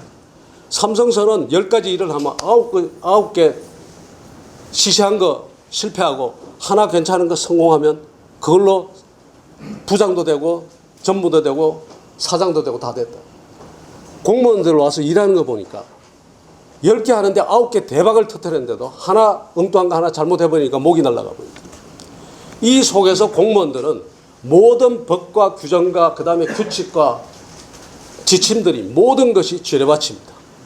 쥐레밭에서는 공무원들이 어떻게 해야 되냐. 쥐레밭에서는 안 움직이는 게 최고입니다. 자기만 안 움직여서 될 일이 아닙니다. 옆에 놈은 움직이다가 옆에 놈이 밟으면 자기도 죽어요. 자기만 안 움직이는 거야. 옆에 애도 못 움직이게 해요. 그래야지 장수합니다. 국가가 이렇습니다. 대통령의 한계, 국회의 한계, 그 다음에 지금 관료체제의 한계. 자, 그런데 우리 앞에 던져지는 문제는 어떻습니까? 우리 앞에 던져지는 문제는요. 이거는 정말 태산을 옮기는 것과 같은 정도의 지금 무게로 우리 앞에 있습니다. 어떤 게 있느냐. 하나 예를 들겠습니다. 하나 예를 드는데 기업들이 지금 투자를 잘 못합니다. 근데 우리가 언뜻 생각하면은 야 문재인 정부의 반기업 정서 때문에 투자하지 않느냐. 그렇지 않습니다. 문재인 정부의 반기업 정서 때문에 투자 못하죠. 플러스 뭐가 있는가 하면은 우리 저 박상희 회장님 앞에서 제가 이야기하기가 참 쑥스럽습니다만 기술 변화가 너무 빠릅니다. 기술 변화가 너무 빠르게 옛날에는 공장 지어가지고 10년 동안 공장 지어가지고 11년째 가서 돈 벌기 시작해도 됐다 이 말입니다. 지금은 공장 짓고 있는 사이에 신기술이 나와버립니다. 못합니다. 공장. 못 짓습니다. 이 회임 기간이 긴 거 이거는 사업을 할 수가 없습니다. 언제 신기술이 나오고 어떻게 또 법이 바뀔지도 모르고 그 다음에 원자재 가격이 2000년대 초반 가격만 해도 원자재 가격이 오늘 제가 그래프를 안 가져왔습니다만 거의 안정적입니다. 2000년대 초반부터 돌아가지고 원자재 가격이 올랐다 내렸다 올랐다 내렸다 2배, 3배를 올랐다 내렸다 합니다. 게다가 환율 변수 있죠. 환율 올라갔다 내려갔다 하지. 게다가 수요가 굉장히 빠릅니다. 요즘은. 오늘 포도주 마시는 사람이 그 다음날 포도주 안 마시고 온통 좀 막걸리 마십니다. 막걸리 마시는 사람이 또 갑자기 어느 저 이상한 뭐 소맥으로 또 다가버립니다. 정신을 못 차릴 정도로 이 수요가 이 시장의 수요 구조가 바뀝니다. 그러니까 기업들은 어디 하나 이게 투자하기가 엄청나게 힘이 드는 겁니다. 게다가 자본시장이 잘 발달해가지고 그 위험을 갖다가 소위 말해 해지를 해주면 자본시장이 발달해서 너도 투자해주고 나도 투자해주고 이러면 좋은데 우린 자본시장이 아직 그만큼 발달하지 못했거든요. 그러다 보니까 기업이 잘못됐을 때의 책임을 내가 다 져야 되는 이런 상황이 그러니까 투자를 못하고 결과적으로 지금 어떠냐. 문재인 정부의 원인이 제일 큽니다만은 어쨌든 이런저런 이유로 한번 보십시오. 박근혜 정부 끝날 때 우리나라의 그 유동성을 돈이 쌓여 있는 유동성을 이야기하자면요. 박근혜 대통령 끝날 때 우리 M1 기준으로 협의 통화 개념으로 한 800조 정도 됐습니다. 그게 지금 얼마가 된? 해방 이후부터 지금까지 박근혜 정부 끝날 때까지 800조인데요. 문재인 정부 그다음에 코로나 등등 해가지고 지금 얼마가 돼 있는가 하면 지금 1200조입니다. 50%가 더 늘어나 버렸어요. M2 광의 통화 개념으로도 2500조 정도였던 게 3400조로 지금 불어났습니다. 이 엄청난 돈들이 쌓여가지고 이것이 산업적으로 다 흐르질 않고 쌓여가지고 이것이 부동산을 때리고 코인을 때리고 그림을 때리고 포도주를 때리고 선박을 때리고 지금 온갖 데로 돌아다니면서 세상을 어지럽히고 있는데요. 자, 어떻게 투자를 어떤 식으로 해서 과연 이 투자를 유도해서 우리의 산업과 경제를 일으킬 수 있을까? 어마어마한 과제입니다. 이거 없이는 대한민국이 미래 없는 거 아닙니까? 어떻게 끌어들일 것이냐. 그 다음에 두 번째. 그러면 투자를 하게 했다. 지금 하나의 예를 드는 겁니다. 투자를 하게 했다 이거예요. 투자를 했다고 그 다음에 일자리가 생겼냐. 그거 아니지 않습니까? 지금 전부 뭐가 되는가 하면 전부 가가지고 일자리가 전부 AI다 자동화다 해가지고 전부 다 해버린단 말이에요. 그러니까 성장을 해도 그렇고 투자를 해도 그렇고 일자리가 생겨. 그 일자리를 도대체 무슨 수로 만들어낼 거냐. 이것도 우리에게 어마어마한 과제입니다. 일자리가 안 생기니까 빈부격차가 점점 더 커집니다. 이걸 어떻게 빈부격차가 커지는데 빈부격차가만 커지는 것이 아니라 뭐가 커지는가 하면 정반대로요. 소비 성향이나 소비 문화는 훨씬 더 빨리 큽니다. 아무리 없는 사람도 지금은 명품 하나 지갑 하나 가지고 있어야지 사람 같고요. 자꾸 세상이 이렇게 되니까 사회 내 불만과 이런 것이 더 커져. 이런 과제들이 지금 우리 앞에 지금 첩첩이 쌓여 있습니다. 그 다음에 또 하나 예를 들어보죠. 제가 걱정을 하겠습니까? 여러분들 지금 제 이야기 듣고 걱정이 되는지 안 되는지 한번 생각해 보십시오. 앞으로 대한민국의 제조업하기가 굉장히 힘듭니다. 왜 제조업하기가 점점 힘드냐? 옛날에 우리가 제조업해가지고 미국으로 수출하고 했지 않습니까? 근데 제가 로스앤젤레스 가가지고요. 비대위원장 끝나고 난 다음에 로스앤젤레스 가서 점심을 먹는데 그 점심 먹는 상대가 기업하는 사람인데 뭐 하는 사람인가 하면 슈퍼마켓에 비닐을 납품하는 비닐 봉지하고 그 종이 봉지하고 봉지를 납품하는 사람이에요. 그래서 제가 당연히 그렇게 물었습니다. 공장은 어디 저 멕시코에 있습니까? 물었거든요. 아니라는 거예요. 공장이 로스앤젤레스 바로 옆에 있대요. 내가 깜짝 놀래가지고 아니 그런 공장이 지금 로스앤젤레스 옆에 있습니까? 그러니까 아 당연하죠. 왜 당연하냐? 자기가 지금 엄청나게 큰 공장인데 직원이 6명이랍니다. 그 6명이 회계하고 뭐하고 전부 다 하고 그 다음에 이 종이 그 접고 자르고 하고 그거부터 시작 비닐 그 가공하고 하는 것부터 시작해가지고 상차에서 내보내는 것까지가 전부 전자동이 되어 있기 때문에 사람 쓸 일이 없다는 겁니다. 그렇기 때문에 옛날에 멕시코에 만들 때는 수송비가 더 들었는데 그 물류 비용을 아끼기 위해서 로스앤젤레스로 공장을 옮겨왔다는 겁니다. 우리 앞으로 물류 비용이 드는 것은요. 모든 제품은 수출이 이제 안 되는 겁니다. 어디로 갔냐? 기계 속에 사람이 들어가 있고 기술이 들어가 있는 시대입니다. 어디로 가겠습니까? 당연히 소비시장 가까운 쪽으로 다 가게 되어 있습니다. 미국으로 가고 중국으로 가고 인도로 가고 유럽으로 가고 다 가게 되어 있죠. 국내 소비 정도만 남아있는 거예요. 자, 이런 구조 속에서 우리의 지금 산업 구조가 과연 이런 글로벌 분업 체계에 지금 맞느냐? 안 맞거든요. 걱정이 되지 않습니까? 하나 걱정 더 해볼까요? 이것만 제가 걱정을 하고 그만하겠습니다만은 최근에 와서 제가 아프간 사태를 보면서 걱정이 또 커졌습니다. 작년에 제가 그랬거든요. 작년에 강연하면서 계속 제가 이런 이야기를 했어요. 강의가 토론하면서 중동이 문제다. 우리 에너지 위기가 문제다. 단순히 지금 저 원전 저거 폐쇄하는 거 그 단순히 원전 자체만 가지고 이야기할 게 아니라 크게 봐야 된다라고 제가 이야기를 했거든요. 무슨 이야기인가 하면 여러분들 아시다시피 미국에 셰일가스가 나오지 않습니까? 셰일가스가 나오면서 미국의 에너지를 자급자족하게 됐습니다. 자급자족할 뿐만 아니라 지금 액화시켜서 그것을 수출할 준비까지 다 끝냈습니다. 자, 미국은 이제 어디가 필요 없습니까? 중동이 필요 없습니다. 중동이 필요 없게 됐어요. 중동이 필요 없게 됐을 뿐만 아니라 지금 경기가 좋아서 다행이지 미국 경기가 나빠지면 반드시 셰일 산업을 일으키려고 할 겁니다. 셰일 산업을 일으키려면 중동의 석유값이 올라야 됩니까? 내려야 됩니까? 오르는 것이 유리하죠. 자, 미국의 이해관계가 완전히 셰일로 인해 가지고 미국의 이해관계가 완전히 달라져 버렸어요. 그래서 이 사람들은 중동에서 손을 뗄 것이다 내가 이야기를 했거든요. 그랬더니 사람들이 하는 말이 아니 저 탈레반하고의 어떤 평화협정도 체결하고 막 그러는데 왜 무슨 그런 소리를 합니까? 그래서 제가 그랬어요. 항상 미국이 손 뗄 때는 뭐부터 가는지 아느냐? 평화협정부터. 평화협정을 하는 것은 그것은 미국이 드디어 중동에서 손을 떼겠다는 하나의 사인이지 그것이 가가지고 진짜 평화체계를 정립하겠다는 이야기가 아니니까 주의해야 된다. 아니나 다를까 이번에 터진 겁니다. 터진 겁니다. 자, 앞으로 만일에 지금 탈레반, 알카이다 게다가 말이죠. 뭐 온갖 지금 중동의 여러 세력들이 지금 야단인데 중동에서 만일에 하나 중동에서 분쟁이 생겼을 경우에 여러분들 우리 유조선이 미국이 철군한 그 자리에 우리 유조선이 마음대로 날락할 수 있을까요? 일본은 이미 몇 년 전부터 그 사태를 준비했습니다. 자기들 가지고 있는 두 척의 호위함을 전부 경항모로 다 바꾸고 거기다 F-35기를 전부 35기 6대씩을 탑재해가지고 언제든지 지금 가지고 페르시아만으로 자기들 항모를 경항모를 보낼 준비를 다 하고 그 중간 정박지로서 인도네시아 그다음에 베트남과의 외교 관계도 강화하고 다 준비했어요. 우린 뭐 했습니까? 지난 몇 년 동안 아무것도 안 하고 가가지고 원전 닫는 것만 가가지고 오히려 더 원전 닫느라고 더 야단을 쳤어요. 근데 원전을 닫고 안 닫고가 아니라 어떻게 하냐. 이 에너지 위기가 정말 우리한테 없다고 가정할 수 있느냐 이 말입니다. 왜냐? 세계에서 중동의 사태가 발생했을 경우에 에너지를 구하기가 가장 어려운 나라가 어딘가 하면 일본과 한국과 대만입니다.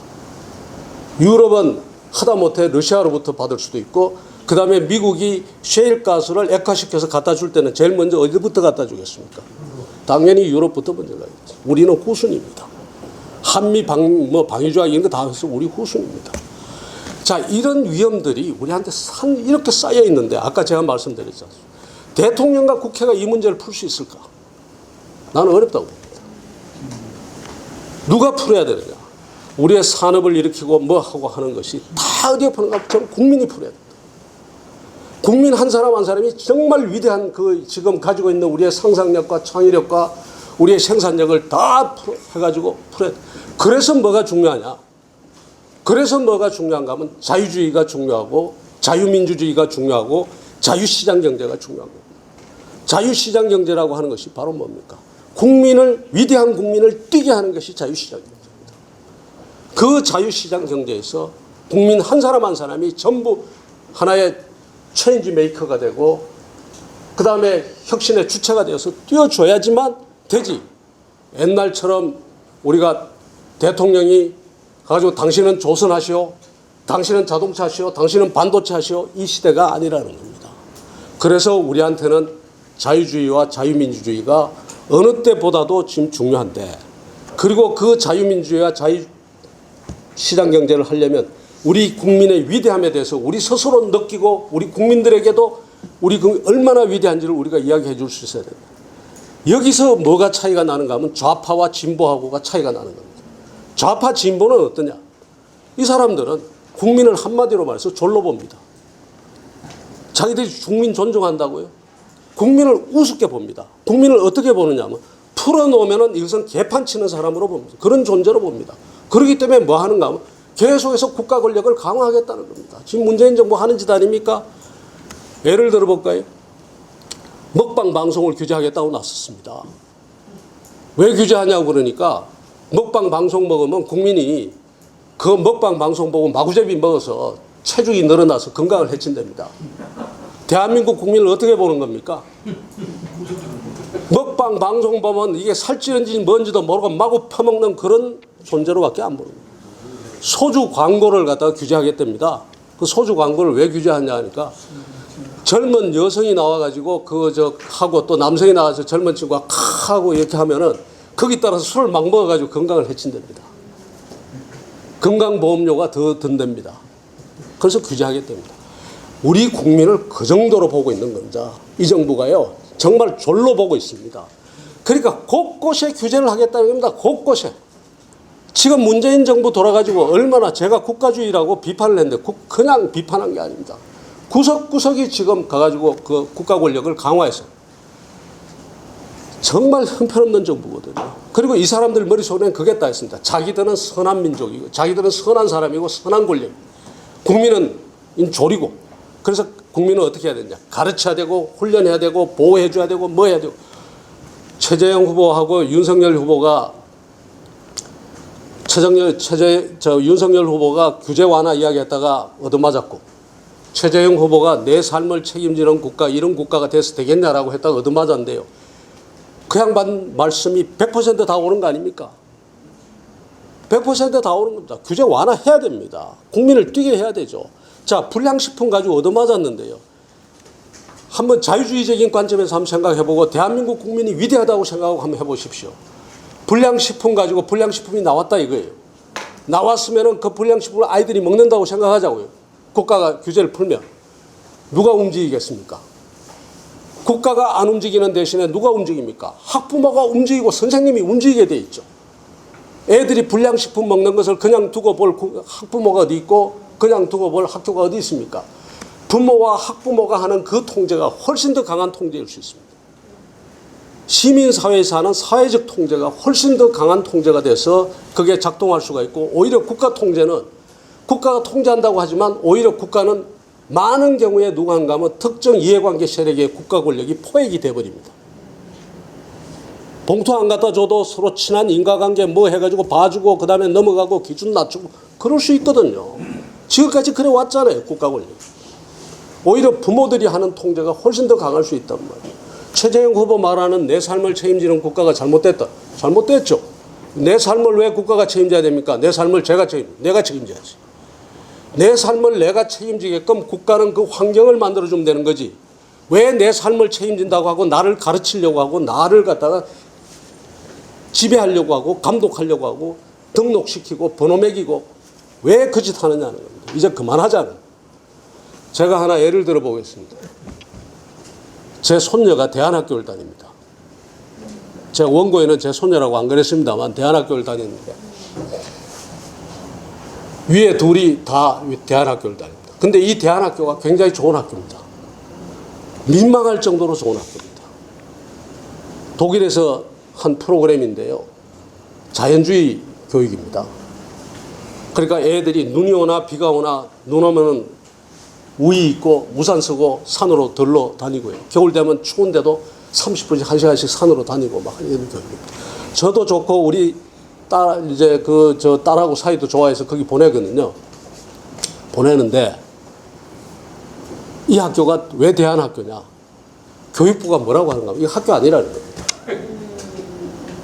이 교육이 어떤 교육인가?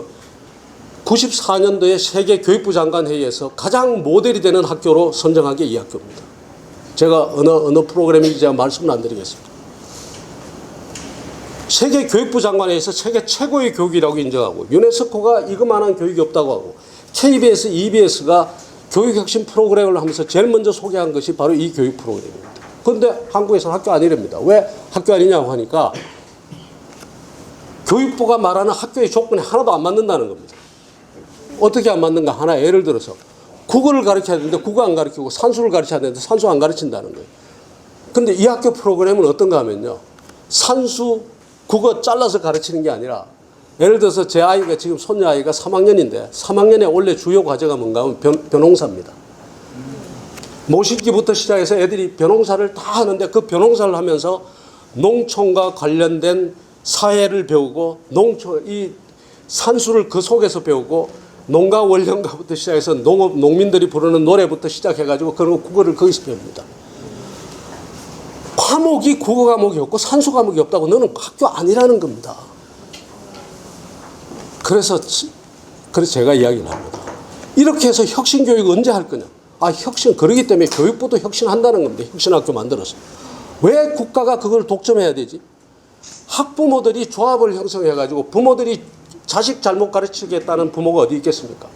부모들이 돈을 내가지고 자기들 돈으로 엄청난 조합비를 걷어가지고 학교를 만들고 선생님 월급을 자기가 학교 줘가면서까지 보내고 있는 학교를 너는 학교 아니래요. 오히려 이런 학교가 학교로 인정되면, 그럼 학교가 아니라고 보조를 안 주니까 등록금이 어떻게 했습니까? 등록금이 비싸죠. 등록금이 비싸니까 일반 서민은 접근도 못 합니다. 지금 누가 그 학교에 보통 경쟁률이 4대1, 5대1 되는데 누가 보내냐? 그 등록금을 감당할 수 있는 그런 집안 아이들만 오는 거예요. 이게 만일에 국가가 학교를 인정하고 지금 1인당 교육비를 갖다 거기다 지원해 보십시오. 아마 이런 학교가 수없이 생기면서 우리 초등학교 교육이 완전히 바뀌어버릴 겁니다. 교육 혁신이라는 게 그렇게 하는 것이지, 이렇게 국민이 하고 하는 것이지, 이걸 국가가 독점해가지고 너는 학교니까, 학교 아니니까 너는 검정고시 쳐야 되고, 너는 가가지고 등록금 대줄 수 없으니까 비싼 등록금 되는 애들만 와야 되고, 이런 모순이 우리 사회 곳곳에 있습니다. 여러분들 토스라는 걸 쓰고 계신지 모르겠습니다만 저는 토스를 많이 씁니다. 이 송금하고 할 때 토스를 많이 쓰는데, 아시다시피 소자본으로 출발한 30대 청년들이 만든 회사가 불과 지금 몇 년 만에 기업가치 3조 원이 되는 회사가 됐습니다. 이 토스를 한 친구가 뭐라고 이야기하는가 하면요, 국가의 규제가 하도 심해서 자기가 토스를 만들어가지고 해가지고 서비스가 좋아가지고 막 사람들이 쓰기 시작하는데 금융감독원에서 연락이 왔대요. 이 서비스는 불법이니까 하지 마라. 그래서 못하게 된 겁니다. 못하게 된 것을, 그것을 어째 해가지고 누가 풀어줬는가 하면 박근혜 대통령이 하는 규제 그 개혁 뭐 샌드박스 하는 그 회의에 그게 상정이 돼가지고 대통령이 풀어주라 해서 그 규제를 푼 겁니다. 그래서 회사를 다시 돌리게 됐어요. 근데 돌리자마자 또 정부가 가지고 이거 못하게 하는 거예요. 규제를 또 이 서비스는 못하게. 그래가지고 또 자기는 금방 풀릴 줄 알고 버텼는데 그거 푸는데 세월이 1년, 2년이 걸렸답니다. 지금 와서 그 토스의 창립자들이 뭐라고 하는가 하면 정말 운 좋게 자기들은 그렇게 회사 설립하기가 그렇게 힘들고 회사 경영하기가 이렇게 정보의 규제 때문에 이렇게 힘든 상황 같은, 만일 그것을 자기들이 미리 알았더라면 그 사업을 시작하지도 않고 중간에 버티지도 않았을 거래요. 무슨 이야기냐? 지금도 얼마나 많은 혁신 기업가와 그 다음에 창조적인 생각을 가진 그 기업가 정신을 가진 사람들이 바로 이런 알기 때문에, 이 토스만큼 모르는 게 아니라 세상이 어떻게 알고 정부의 법이 어떻게 알고 그걸 알기 때문에 지금 주저앉고 못하고 있겠습니까? 이 사람들 우리가 다 불러내야 됩니다. 그래서 자유시장 경제 해야 되는데 여기서 진보 좌파와 완벽하게 다른 버전의 우리의 드림을, 꿈을 만들어내야 됩니다. 이걸 가지고 국민들에게 당신들이 얼마나 우리 국민이 위대한지, 그 국민을 뛰게 함으로써 어떤 세상을 만들 수 있는지를 국민들에게 전달해 줄 때 우리가 이길 수 있다. 그 다음에 또 하나, 그런데 주의할 게 있습니다. 뭐가 주의하는가 하면 자유주의나 자유시장 경제는 가만히 놔두면 저절로 잘 굴러가는 게 아닙니다. 가면은 곳곳에 모순이 생깁니다. 경쟁을 하고 막 그러다 보니까 처지는 사람도 있고 못 사는 사람도 생기고, 자유주의와 자유시장 경제가 언제 위태로워지는가 하면 세상이 불공평해지고 불공정할 때 위태로워집니다. 왜냐하면 불공정과 그 다음에 불평등의 그 고통을 앓는 사람들이 그 자유주의와 자유시장 경제를 뒤집어 엎자고 나오게 돼 있거든요. 그래서 사회주의 혁명, 공산주의 혁명이 어디서 일어나는가 하면 늘 자유주의 자체, 자유시장 경제 자체가 가진 그 모순으로 인해서 그 체제가 엎어지는 겁니다. 그렇기 때문에 특히 지금은 그렇습니다. 우리 사회의 불공정과 그 다음에 불평등이 도가 지났습니다. 상당히 높습니다. 없다고 그러면 안 됩니다. 제가 대학 교수 아니었습니까? 제가 1년에 까놓고 이야기하기가 못합니다만은 제 연봉이 얼마였겠습니까? 최소한 1억은 넘었겠죠. 억대 연봉입니다. 근데 억대 연봉인데 제가 정교수라고 해가지고 억대 연봉인데 수업 6시간 뭐 몇 시간 하고 학교 가서 원로 교수라고 가가지고 느슨하게 그러고 다녔죠. 우리 학교의 계약직 교수들 9시간 강의할 뿐만 아니라 학생 지도 다 하고 다 하는 사람들. 그 사람들이 1년에 연봉이 얼마냐? 3,500, 3,000, 3,500, 4,000 이렇습니다. 동일 노동의 동일 임금이 전혀 지켜지지 않는 나라 아닙니까? 누가 그 모양으로 만드는가 하면 우리 민노총이나 이런 사람들이 그렇게 만들었습니다만 일단 안 지켜져요. 공정하지 못하죠. 정의롭지 못하죠. 그런 질서가 우리 속에 있습니다. 정규직과 비정규직, 모기업과 협력회사, 남성과 여성, 수도권과 비수도권, 비수도권에 산다는 이유만으로 똑같은 집을 사가지고 1억짜리 집을 사가지고 20년을 살았는데 지방에 살았다는 이유만으로 자산 가치가 서울 사람의 몇 분의 1밖에 안 됩니다. 10분의 1도 되고 20분의 1도 됩니다. 공정하지 못한 거 아닙니까? 이런 불공정한 것이 우리 시장 분배 속에 존재하고 있다. 이거 고쳐야 됩니다. 그 다음에 또 하나는 시장에서 빠져나간 사람이 너무 많습니다. 노인들이 퇴직하고 난 다음에 시장으로부터 빠져나가 있습니다. 그 다음에 청년들이 새로운 노동시장에 진입을 못하고 있습니다. 시장에 들어와야지 보이지 않는 손이든 뭐든 자유주의 원칙이 성립됩니다. 시장 밖으로 빠져나가 있는 이 사람들을 도대체 어떻게 할 거냐는 겁니다. 영세 자영업자들의 반 이상이 사실은 시장 밖으로 거의 빠져나가 있는 사람. 이 사람들에 대해서 우리가 신경을 써야 됩니다. 그래서 뭐라고 이야기하는가? 자유주의와 자유시장 경제를 지키고 그러면서 뭐가 있어야 되는가 하면 우리 사회에 합당한 분배담론이 반드시 있어야 됩니다. 그래서 저는 분배담론이 있는 자유주의, 사회안전망이 깔린 자유시장 경제, 이것 아니면은 그리고 이것으로 우리 국민을 설득하지 않으면은 우리는 이길 수 없다. 이겨봤자 그 다음에 또 다른 모순에 의해서 우리가 소위 승자의 저주에 갇힌다. 이렇게 생각을 합니다. 그래서 그 중에서 저보고 어디서부터 출발해야 되냐. 가장 중요한 거 한마디만 이야기하라면 우리가 국민을 향해서 이야기를 해야 됩니다. 우리는 위대하다. 이 위대한 국민을 뛰게 하자. 이것이 저는 이번 선거에 저는 대단히 중요한 정신이라고 생각합니다. 위대한 국민들, 그 위대한 국민들 이야기를 드리면서 제 강의 마치겠습니다. 감사합니다.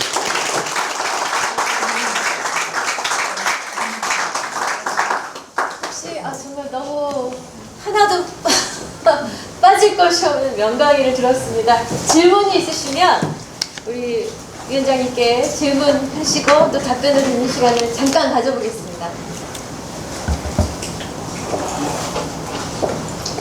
제가 지금 우리 진영에서 문제를 얘기하는 게 우파 좌파 다르고 그런데 이제 중간에 있는 중간층을 우리 진영을 끌어들이는 게 중요하지 않습니까?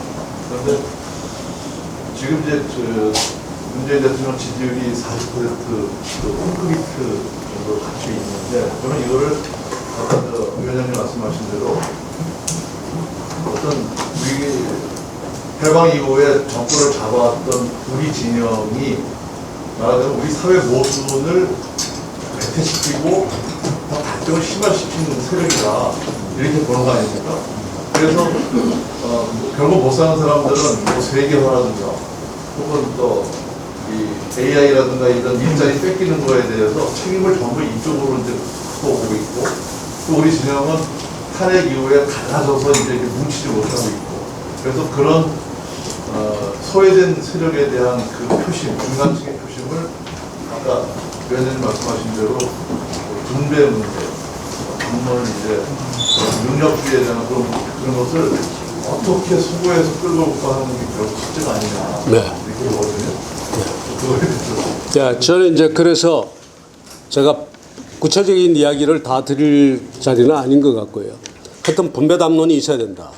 그럼 분배담론이 있는 것 속에서 우리가 이런 방안 저런 방안 기본소득 문제든 뭐든 다 이야기할 수 있을 것입니다. 그걸 가지고 지금 이야기를 해야 되는 겁니다.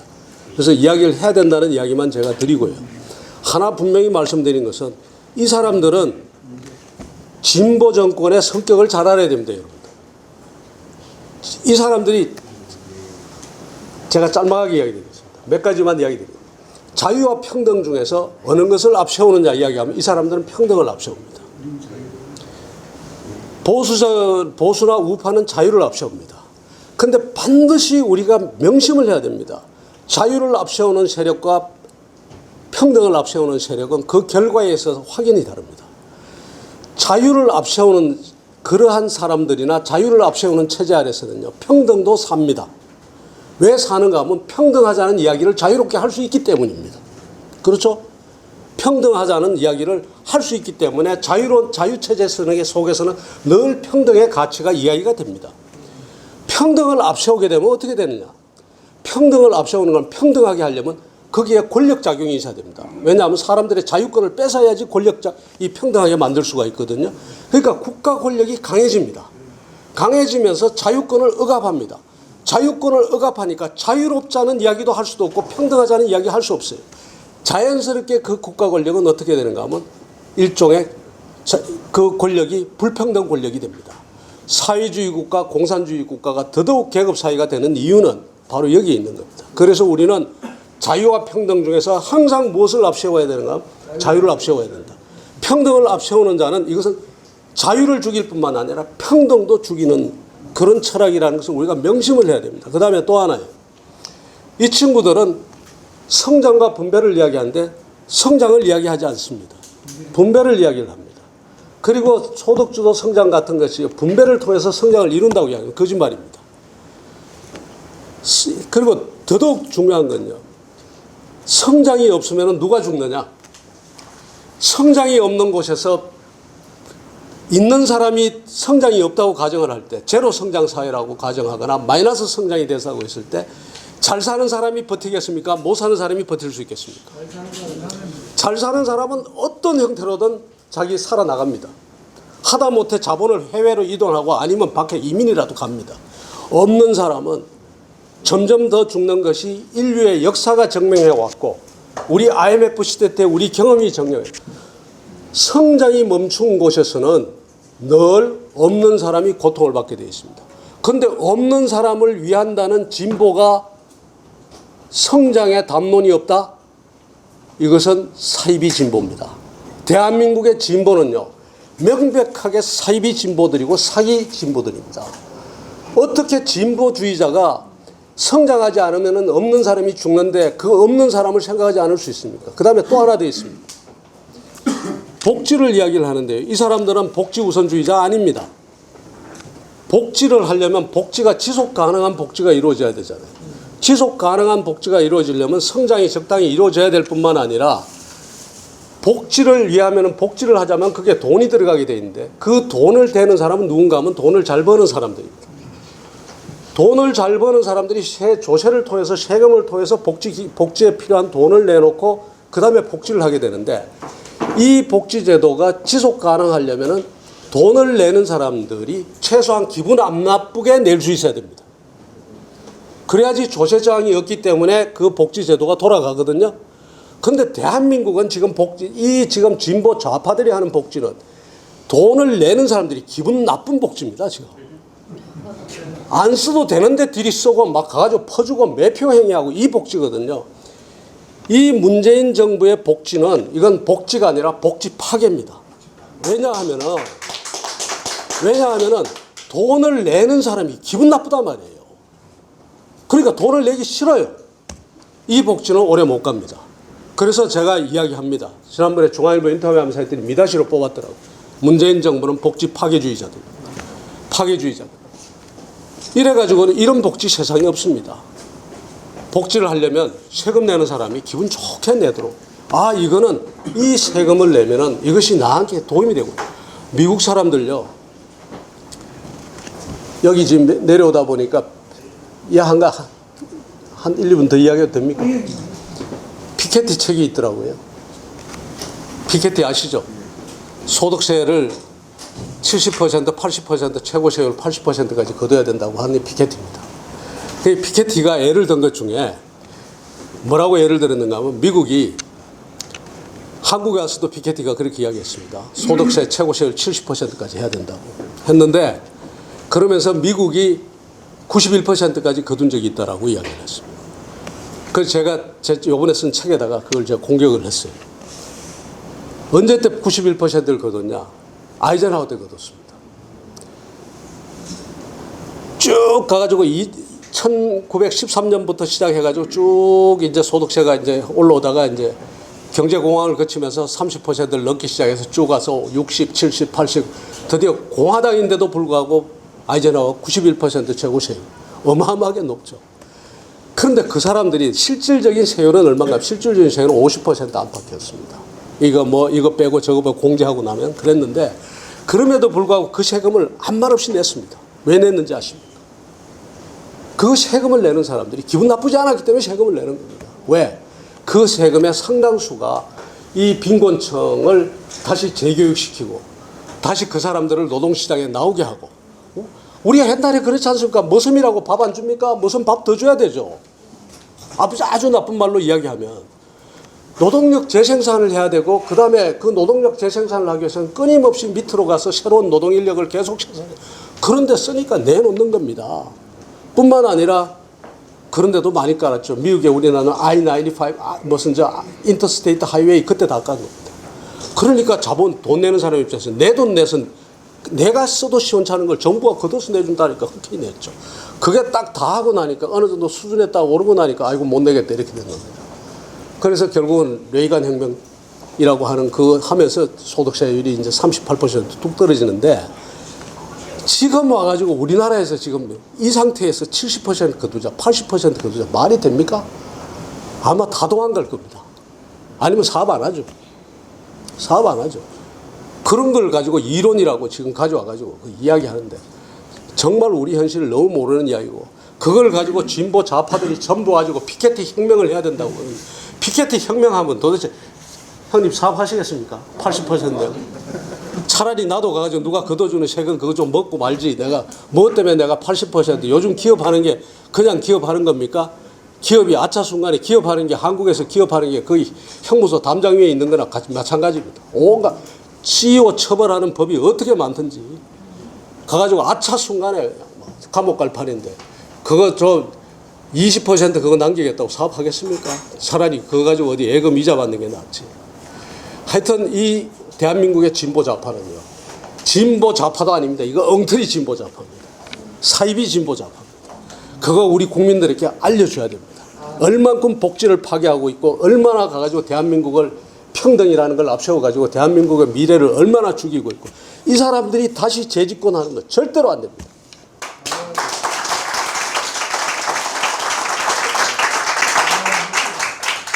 정말 뭐 하나 버릴 게 없습니다. 피가 되고 살이 되는 연강의를 해주신 우리 김병준 비대위원장님께 큰 박수 보내주시죠. 네, 감사합니다.